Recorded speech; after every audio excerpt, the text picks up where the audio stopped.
Hi everybody, it's Mrs. Laubaugh again this week, and I've got another story to share with you. This is a book that I got when we were on a trip in Zimbabwe a few years ago, which Zimbabwe is a country in Africa. So we flew a long ways to go and see a lot of different animals and just see a lot of different neat things. So this is called How the Elephant Got His Trunk. It's by Andrea Florens and Angela Sinclair did the pictures. It is Shaganon and Vernde tale from Africa. Long ago in Africa, the elephants that roamed the veld looked very much like they do today. They were the biggest of all the animals with huge bellies and heavy legs. The elephants had enormous ears and two white tusks. But there was something quite different about the elephants all those many years ago. They did not have a long trunk. Instead, all the elephants had short and rather funny-looking little noses.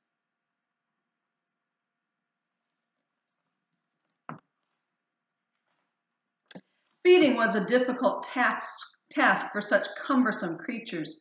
They would have to bend down on their knees and eat the grass. Drinking was also not very easy. The elephants would have to wade into the water and kneel down to quench their thirst.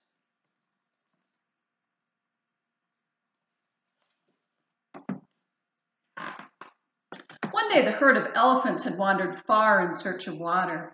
Eventually they found a new river, and before long they were kneeling in the cool water to gulp down as much as they could.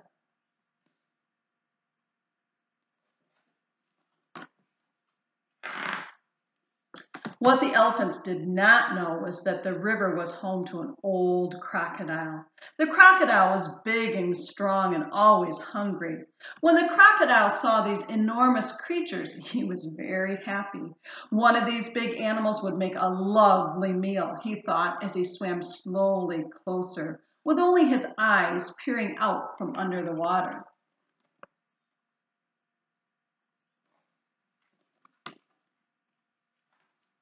The elephants did not notice the greedy crocodile approaching, too busy with their slurping up of the water on their bent knees. As Crocodile got closer, he slowly opened his long jaws wider and wider until snap! He clamped his mouth over a young elephant's nose.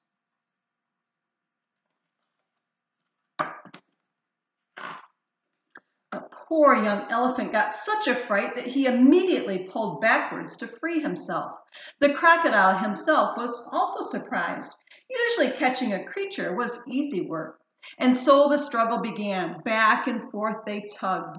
Sometimes it looked as though the crocodile might win, but then the elephant tugged with all his might and he managed to pull the crocodile onto the riverbank. But then the crocodile would pull the other way again. The other elephants looked on anxiously, all cheering loudly when the elephant seemed to be winning.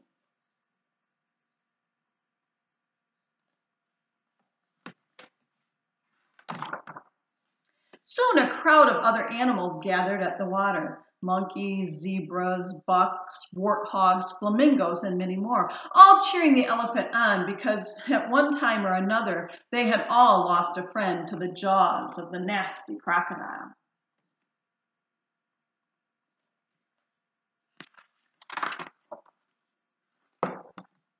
The sun was setting, and after struggling for many hours, the exhausted elephant made a final big tug and whomp, landed on his bottom. He was free.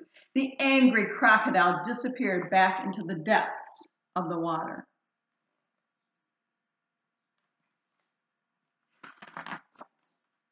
The animals on the riverbank cheered and rejoiced, so happy that the young elephant was safe and that someone had finally beaten the ugly old croc.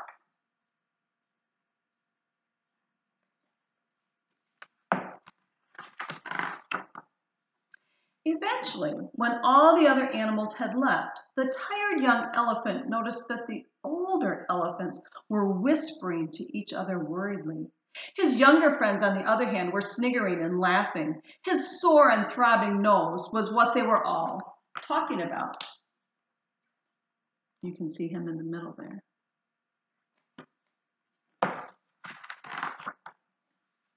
Peering at his reflection in a puddle next to him, the elephant realized that why they were making such a fuss. His nose had been stretched so long that it now looked like a snake.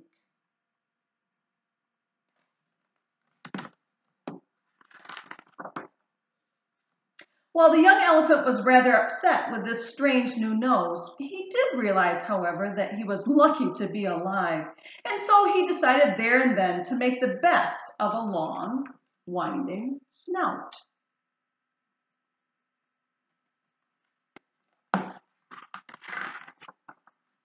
And that's exactly what he did. Soon it was the other elephants that were feeling sorry for themselves. With Elephant's new trunk, he was able to reach the highest branches for juicy leaves, and no longer did he kneel to drink. He could simply slurp up the water with his fantastic new nose.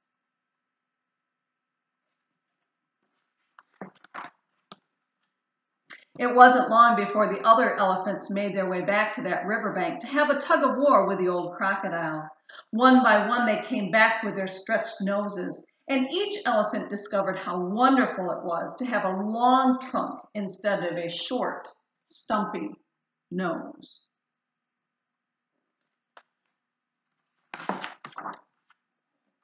From that time onward, all elephants were born with a long, winding, and very useful trunk. Crocodiles still try to catch elephants every now and then, but luckily, it's the elephants that usually win. So there you have it. I thought I'd show you, we got some of these animal carvings when we were in Africa, and here's a little elephant. You can see that he has that short, stubby trunk. Okay? And then this one, you can see the baby and the mama elephant with their longer trunks. So we saw lots of elephants when we were there. We saw lots of hippopotamus. We saw some rhinoceros.